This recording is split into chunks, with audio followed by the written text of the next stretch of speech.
Agora, nesse momento, eu te convido para aprender sobre algo importantíssimo.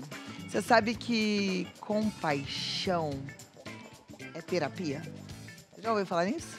Você já ouviu falar da terapia focada na compaixão? Pois sim, gente, existe e tem como objetivo desenvolver a autocompaixão e a redução do sentimento de vergonha e autocrítica em torno das dificuldades do sofrimento humano. A compaixão pode ser compreendida como uma habilidade que pode ser treinada, com evidências de que sua concentração e a prática, de fato, podem influenciar, inclusive, o sistema imunológico. Olha isso. A gente fica mais saudável quando pratica a compaixão. E quem vai explicar mais sobre esse assunto, trazer novidades desse ramo científico, que é alguém que está sempre pesquisando e trazendo novidades para a gente, é o doutor, psicólogo, palestrante, Armando Ribeiro. Seja bem-vindo, muito obrigada por estar aqui. Prazer te receber, viu? E vamos lá, que assunto lindo, né? Compaixão. Eu achava que algumas pessoas nasciam já com mais compaixão que outras, mas pelo que eu estou vendo é uma habilidade que pode ser treinada. Isso faz toda a diferença, né? Quando a produção entrou em contato, né? E sempre a produção do programa, ela é muito assim, ela me estimula. Probleminha de áudio? Então a gente vai usar o microfone de mão. Pode entrar, Renata, por favor. Muito obrigada, Rê. Então, a produção maravilhosa, ela sempre quando entra em contato, ela traz o desafio, né? De assim, o que está acontecendo no mundo das neurociências que pode ser interessante para a gente mudar a vida das pessoas em casa, dos nossos queridos amigos.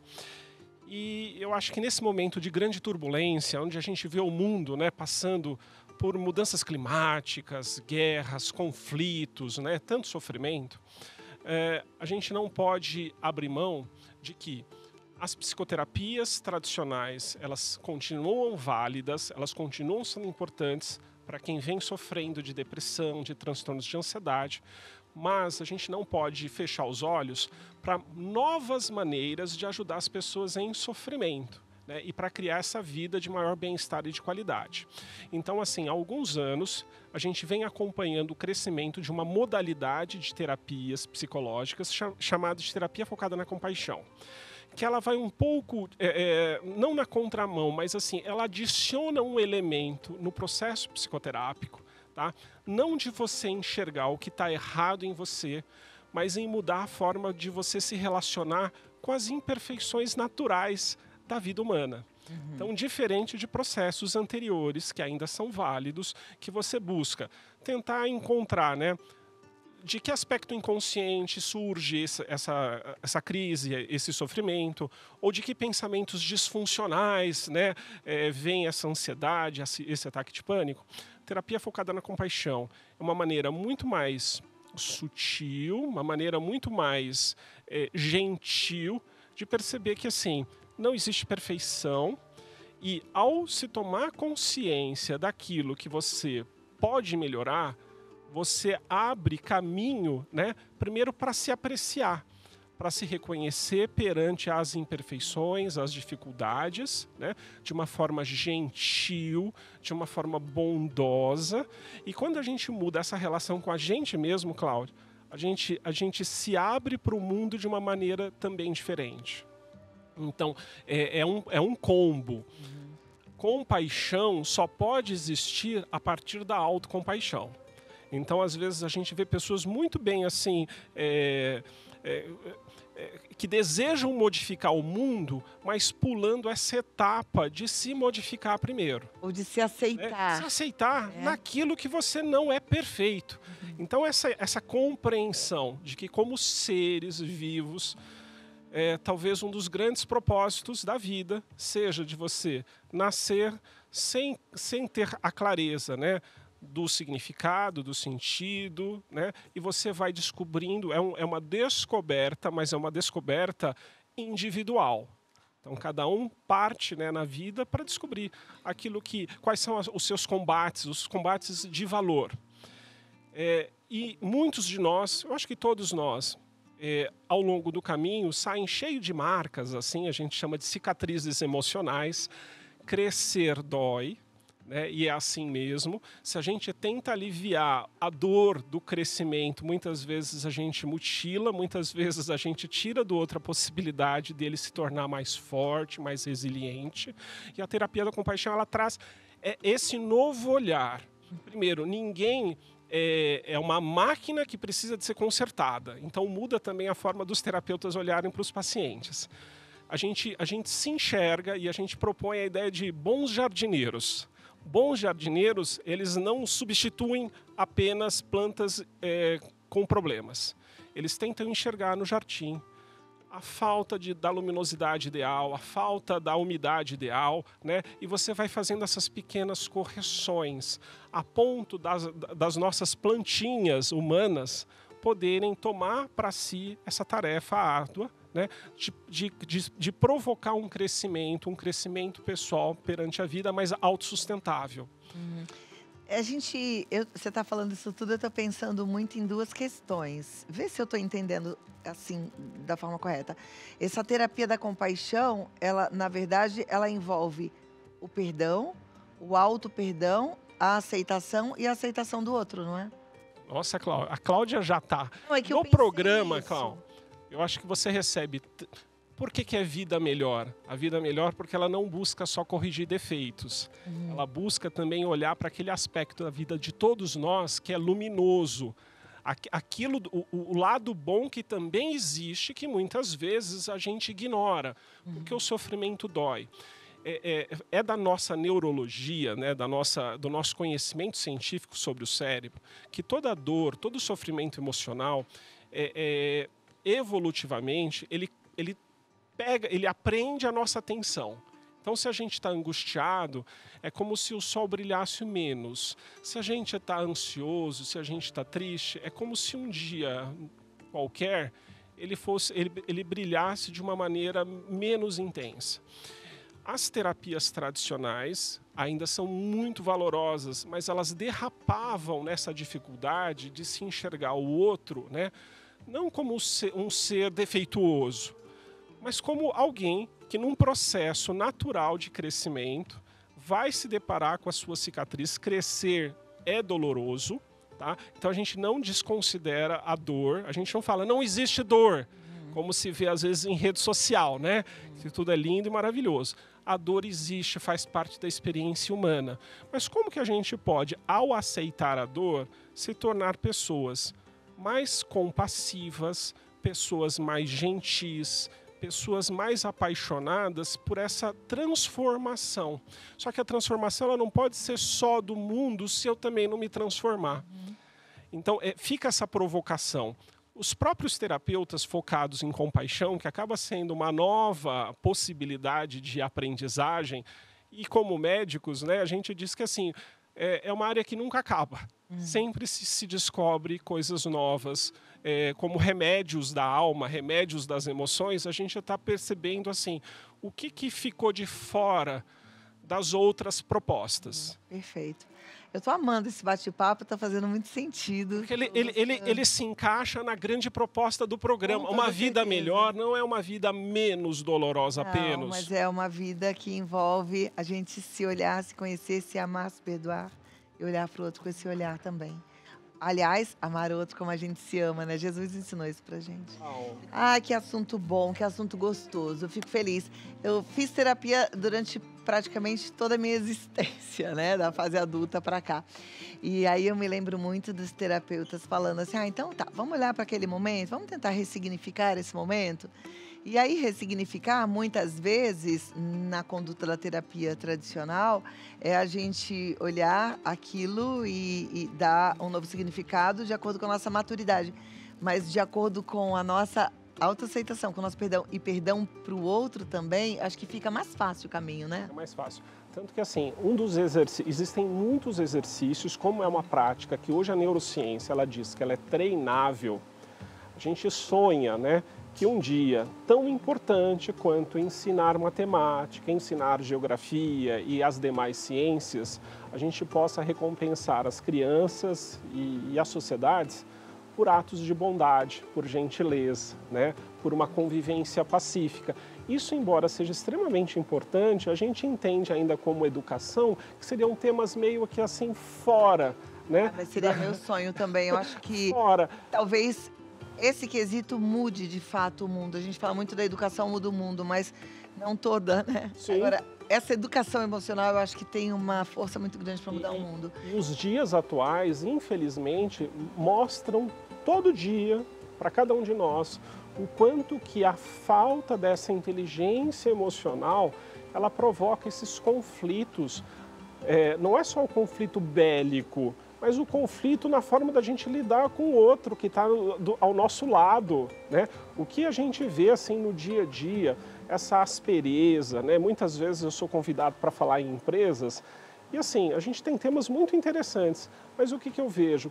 Esse tema que me chamam para falar é porque já existe o espírito da mudança, ou é só um tema muito bonitinho que vai funcionar para um dia, para uma palestra, e você sai de lá e as pessoas continuam em sofrimento emocional, continuam numa empresa que muitas vezes ainda funciona nessa modalidade tóxica, nessa modalidade de adoecer as pessoas. Agora, quando você fala de treinamento, aí a gente consegue ver a mudança. Fala de uma sistematização. Compaixão tem a ver com empatia? Olha que legal essa pergunta. É a pergunta e é a expressão que os meus alunos fazem, Cláudia. Eu gosto muito dessa nossa troca aqui, porque esse raciocínio ele não pode mais ficar fechado dentro de laboratório e sala de aula de psicologia, de medicina, tá? É algo que a gente precisa de levar para o mundo se a gente quer transformar o mundo.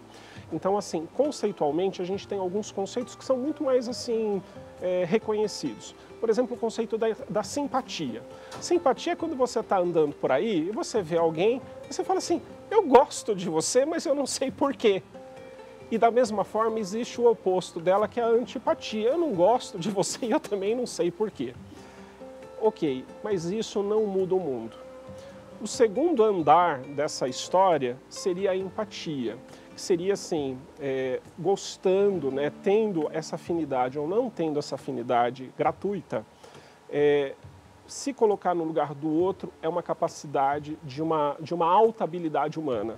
Tá? É algo que todos herdamos, a gente tem neurônios espelhos, nós temos propriedades do nosso cérebro que permitem a gente poder sair dessa experiência de primeiro grau e tentar se colocar um pouquinho, seja no momento de alegria, seja no momento de tristeza do outro, né? Para a gente se aproximar, para a gente pensar em novos caminhos.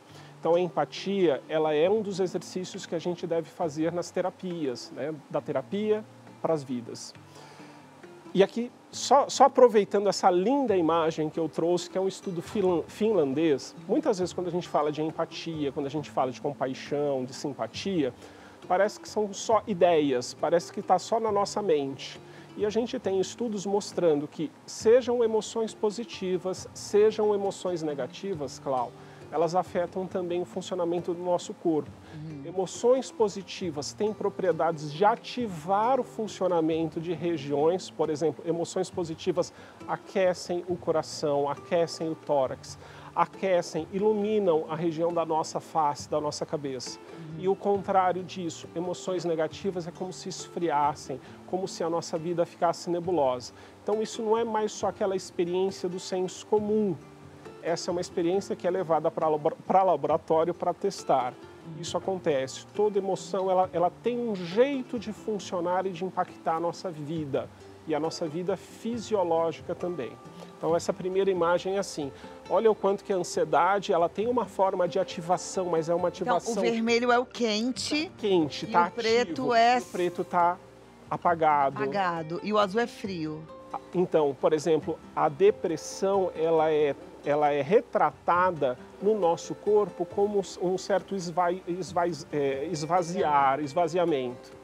Então a pessoa que fala, estou desvitalizado, estou sem energia, o mundo não é mais iluminado, você vai ver essa experiência no corpo. A gente sempre fala que a ansiedade, ela paralisa, né? Que o medo paralisa, a ansiedade paralisa. Aí você vê que as pernas estão sem energia, né? Olha, perfeito, Cláudia. Muito legal essa tua observação. Então, assim, é o corpo todo. Tanta coisa, né?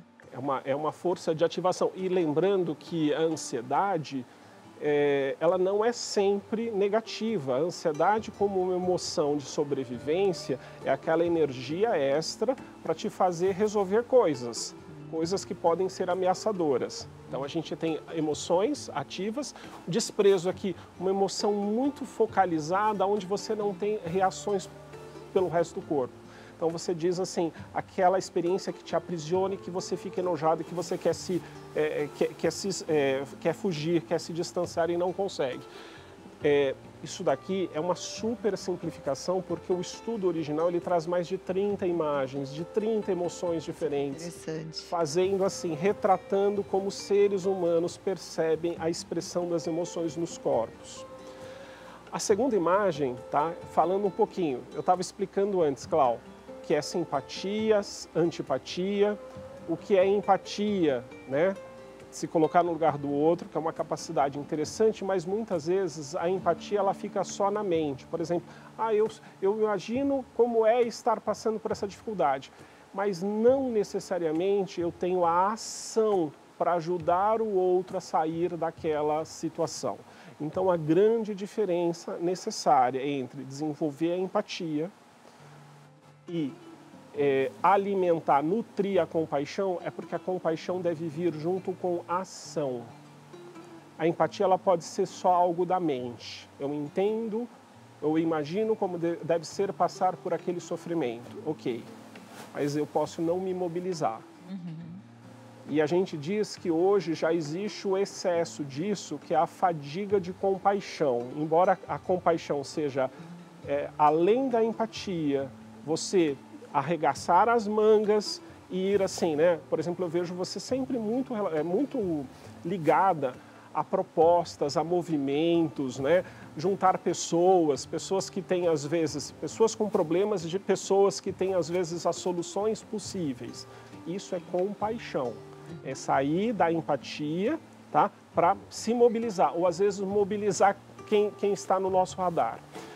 E, de novo, eu trago para o programa sempre as últimas novidades. Eu tenho aqui imagens do cérebro, tá? Que levaram pessoas para scanners cerebrais, aqueles exames de alta sofisticação, complexidade, para ver assim. Quando eu vejo uma imagem, tá? Que eu sinto compaixão, ou seja, eu me identifico com aquela situação emocional do outro, ao mesmo tempo que eu tenho a vontade de me mexer, tá? Para provocar o quê? O alívio da dor, o alívio, a mudança da situação, você tem pelo menos duas áreas, de muitas outras áreas relacionadas, tá? Uma área, eu estou aqui com o meu cérebro mesmo, tá? Córtex pré-frontal ventromedial, uma área fundamental, tá? Para a inteligência emocional e para controle, para a inibição daquelas emoções negativas, como a tristeza, a raiva, o medo. E uma outra área, tá, chamada de ínsula, que não dá para ver no modelo de borracha, mas é uma área que fica bem interna no nosso cérebro, relacionada ao desligamento dessas emoções mais negativas, tá? E é uma experiência de uma vida de maior riqueza. E a riqueza não significa mais dinheiro no bolso só, tá? Significa de você apreciar aquilo que você já conquistou e aquilo que você já tem. Olha que perfeição, então é comprovado cientificamente. Eu vou deixar uma pergunta no ar, vou te pedir uns minutos para um recadinho e volto. Perfeito. Tanto a empatia quanto a compaixão, elas de fato podem ser adquiridas e treinadas? Porque o que eu percebo, isso eu falo assim, na vida, no dia a dia, eu acho que todo mundo que tem filhos percebe isso. Às vezes a gente percebe um filho um pouco mais empático que o outro, um com mais compaixão que o outro. Então, isso me dá a sensação de que o ser humano, ele tem essas nuances de diferença, né? Uns têm mais, outros menos. Para me segurar, né? Se segura, que eu volto já já. Que aí vale também, amiga, às vezes você tá pensando assim, meu marido, ele não se coloca no meu lugar, vale para isso também. Né? Às vezes uma amiga, minha mãe não se coloca no meu lugar. Então, será que a gente consegue, de alguma forma, ajudar para que outras pessoas desenvolvam isso? Porque, no final das contas, você vê, reverbera em coisas boas para a vida dessa pessoa também. Será que todo mundo pode ficar mais compassivo, mais empático? A gente vai ver já já. Vamos lá. Será que a gente consegue deixar o marido mais compassivo? Um filho, uma filha? Olha, Não sei se isso é um recado, se eles podem assistir agora. Não tem problema, depois, mas eu acho que todas nós, e os maridos também, ficam pensando, por que minha mulher, né, não se coloca mais no meu lugar e tem ações proativas em relação a isso? Eu acho que isso muda, né? Quer dizer, agora estou tendo a comprovação que você mostrou até ali nas imagens cerebrais, isso muda a vida da gente, né? Muda. A gente consegue aprender? Então, olha que interessante. Eu acho que o primeiro ponto é de que, ao chegarmos ao mundo, né, todos nós temos traços, temos tendências, temos temperamentos. E isso explica, em parte, essa diferença. Você pode observar em crianças muito pequenininhas traços que indicam, né, teoricamente, uma capacidade de empatia mais desenvolvida do que outras. Então, a gente nasce. Felizmente, tá? A gente descobriu, isso é uma certeza científica, de que são traços que, se você não nasce com elas bem desenvolvidas, você tem a vida toda para poder alimentá-las, cultivá-las, fortalecê-las. A vida toda, porque eu ouvia sempre falar que era só até 12 anos. Acabou. Depois fechou lá o córtex cerebral, acabou, não tem mais jeito. Abençoados somos todos, que assim, a vida é um grande laboratório, a vida é um grande... talvez um dos grandes propósitos da vida é, a partir daquilo que a gente... daquela forma que a gente chega, que a gente pode mudar. Então a gente pode. A gente pode mudar. E como que a gente muda, tá? Primeiro se mudando, primeiro se modificando. Então, essa frase que serve para os filhos e para os maridos, agora eu inverto e eu pergunto para as mulheres, né? Você também desenvolve essa capacidade de se cultivar e se abraçar nos seus defeitos e dificuldades, como, por exemplo, a falta de empatia do outro ou de compaixão do outro, e a própria. Quando algo dá errado, quando você tem dias ruins, dias difíceis, dias ansiosos, parece que tem dias que a gente levanta um pouco assim, nublado. Como é que a gente se abraça? Como que a gente se acolhe? Será que a gente já está evoluídos o suficiente para falar assim, é só um dia nebuloso? Ou não, a gente fica naquele modo de funcionamento. Na verdade, não é nem só pensar, né? Você falou isso, agir, você sabe que eu sou assim, tem dias, claro, que eu acordo e o dia tá nebuloso, eu tô me sentindo sem energia. E aqui não é só o tempo, né, Cláudia? Vamos lembrar para os colegas que esse dia nebuloso não é só o tempo nublado. O tempo nublado não é nebuloso dentro, né? Da gente falando dessas estações. Sem energia, mais assim, mais prostrada, mais introspectiva, mais entristecida. Aí, isso eu aprendi até com o meu médico, ele fala, nesses dias, você se obriga a fazer exercício físico. Vá, porque esse dia que você mais precisa. Então, aí com isso, eu aprendi a dar para o meu corpo, para minha mente, para o meu coração, aquilo que eu mais preciso. Né? E que é o exercício físico, que é uma alimentação mais saudável, que é uma hidratação Cláudia, mais que mais a gente precisa da meditação quando a gente diz que não tem tempo. É interessante porque normalmente a gente tem bons álibis para as lições. A gente tem bons álibis para as lições. E meditar não é só ficar parado. Meditar muitas vezes pode ser um gesto, pode ser um ato, onde você se percebe, né, lidando com as dificuldades, lidando com a vontade de não sair da cama, lidando com a vontade de não querer fazer a ginástica. Só que, como a gente fala agora de terapia focada na compaixão, tipo assim, seja mais amigo de você mesmo. Não seja só aquele treinador que fica gritando, vai, vai, vai. Mas seja também aquele colo que acolhe e que diz assim, hoje pode, hoje pode. Hoje pode ficar mais, diminuir o ritmo, hoje pode não seguir a dieta de forma mecânica, hoje pode, porque a vida é isso, a vida é poder, né, e poder escolher também, fazer essas escolhas que mudam. Então é uma terapia nova, mas de novo no mundo não tem muita coisa, então são revisões, são reflexões de sabedorias muito antigas.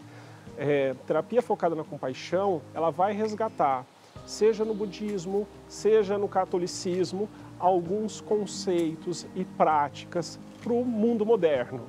Então, quando a gente fala de compaixão, não é nada novo, mas é uma forma nova da gente trazer esses assuntos tão profundos. Olha, A gente tem uma pergunta aqui. Como saber o limite entre ser uma pessoa gentil e preocupada com os outros, sem deixar as pessoas se aproveitarem disso? Que legal. E esse limite não tem uma régua. Esse limite é muito dessa sensação e dessa evolução da gente perceber ao fazer, né, ao tentar ajudar o outro, o quanto que eu continuo me preservando ou o quanto que eu continuo alimentando o sofrimento. A ideia da boa compaixão é uma compaixão que também ela não precisa de destruir o agente compassivo. Não é aquela compaixão rasgada que você põe fim à própria vida para uma outra vida. O que a gente fala, principalmente nesse contexto da saúde mental, das terapias, é que a gente precisa de desenvolver, mas a gente não precisa de hipertrofiar, a gente não quer músculos que sejam aparentes. Não é esse tipo de treino que a gente quer. A gente quer que a gente tenha um coração mais forte, Cláudia, para os reveses da vida, para os dias que não são tão bons. E assim, até ajudar, ela precisa também de ter o limite. Porque às vezes você desrespeita o momento do outro. Desrespeita o momento do outro, porque às vezes a gente dá o que o outro quer, mas esquece que a gente tem que dar o que o outro precisa, né? E às vezes ele quer uma coisa que não vai nem fazer bem para ele. Assim como essa pergunta me fez pensar também naquilo que a gente falou ainda há pouco. A gente tem que saber que mesmo pra gente, às vezes a gente faz coisas pra gente que não vão nos fazer bem. Mesmo no acolhimento, né? Que a gente não pode exagerar no acolhimento. Porque tem gente que fala, eu mereço, eu tô assim porque eu mereço. Isso. Aí gasta mais do que pode, come errado o tempo todo, porque acha que merece. Mas então, a mente dose, compassiva, ela precisa de uma emoção compassiva. E emoção compassiva, na simplicidade, é assim, haja com bondade, mas não com tolice. E qual que é o limiar entre um e outro? Quando é que eu sou bom e quando é que eu sou tolo? Por quê? Porque eu estou tirando do outro também a oportunidade dele ver que é difícil, dele ver que precisa de arriscar mais e assim por diante. A gente não pode humilhar o outro, né? A gente tem que engrandecer o outro. E quando a gente faz pelo outro, o que o outro é capaz de fazer, a gente humilha o outro. Tem que lembrar disso. A Maria Bernardina diz, o que fazer com uma pessoa que vive trancada em um quarto? Adorei a pergunta. Olha só, um momento de muito sofrimento, um momento de dor. Tem vários significados aí. Sem a gente conhecer a pessoa, eu te digo que o primeiro movimento seria assim, como trazer a vida para dentro do quarto se hoje não é possível sair do quarto? É possível abrir meia janela? É possível mas assim, permitir... como ajudar alguém que está trancado no quarto? Num primeiro momento, isso a gente tem que enxergar, pensando agora como um profissional da saúde, que requer o quê? Uma avaliação, um diagnóstico. São muitos motivos, Cláudio. Tem motivos puramente fisiológicos que podem explicar isso. Então, assim, tudo que a gente fala num programa, para ser muito e sempre ético, a gente diz, sem conhecer a pessoa, não temos receita. E o primeiro caminho é buscar ajuda. Então, assim, precisa-se de passar por um profissional para enxergar. É uma questão física puramente, é uma questão emocional puramente, é uma combinação dessas. A partir desse diagnóstico é que a gente pode pensar no que fazer. Perfeito. A Rosa Maria quer saber quais seriam os primeiros passos que ela pode dar para começar a praticar mais autocompaixão. Olha, que legal. Puxa, primeiro passo, o que eu diria? Você fala muito aqui de produtos, né? Muito de dicas para as pessoas se autocuidarem. Às vezes eu vejo pacientes usando o autocuidado também de uma forma muito assim neurótica, de uma forma muito ruim. Então, por exemplo, vai usar um produto para a pele? Qual que é a experiência de usar o produto para a pele? É assim? Ou tem amorosidade? E eu sei que a gente tem momentos que tem que ser assim porque o tempo não permite ser diferente, e tudo bem. Mas a ideia é que às vezes a gente entra no tal do piloto automático e a gente está fazendo assim com os nossos produtos de autocuidado, tendo tempo, tendo momento. Então assim, tem que desacelerar, tem que perceber, vai ouvir uma música, deixa o celular um pouquinho de lado, vai conversar com o filho, vai conversar com o neto, né? Vai ficar assim, qual que é a experiência do momento presente? Porque hoje, mais do que em qualquer outro momento, a gente é atormentado por muitos e muitos estímulos. Talvez o primeiro exercício, assim, tome a decisão, né, de ao se autocuidar, faça isso de uma forma mais inteira. Perfeito. A Marta pergunta como ajudar um amigo que só reclama o dia todo. Tento conversar com ele, mas está cada vez pior. Sinto que não consigo ajudá-lo mais. Isso. E nada melhor para tratar da reclamação do que uma outra atividade que às vezes é árdua, que é desenvolver a gratidão. A gente precisa de trabalhar com algumas pessoas, porque a reclamação, ela não nos tira do lugar. Principalmente reclamação sem ação, né? E ela se torna um vício mental. E esse vício mental, a gente fica aprisionado nele. O mundo é imperfeito, o mundo tem dificuldades, mas assim, qual que é a parcela de mudança que está nas minhas mãos? E agradeça isso. Então, é muito comum no consultório a gente exercitar a gratidão, e eu percebo logo, quando é uma gratidão da boca para fora, essa não tem valor terapêutico. Quando é uma gratidão que fala assim, não é só uma fala, mas é uma fala, É uma ação. um sentimento. Mas como é que uma pessoa pode ajudar alguém que só reclama? Porque eu estou entendendo que quem só reclama deveria fazer o exercício da gratidão. Começar a tentar olhar o mundo com mais generosidade. Sabe que a gente Como é que a gente contagia, ajuda um a gente amigo? contagia o outro através, por exemplo, das nossas ansiedades. Você já teve num ambiente que uma pessoa muito ansiosa, ela deixou todo mundo ansioso? Sim. Uma pessoa que esteja cultivando bons sentimentos e bons pensamentos, ela também tem a propriedade, a capacidade de contaminar o ambiente. Então, assim, se o teu amigo está hoje nesse momento, faça você essa mudança, inspire o seu amigo. Não estou dizendo para não reconhecer as dificuldades, estou dizendo que, assim, agradeça quando elas puderem te levar a um funcionamento melhor, a uma vida mais profunda. Muito bom.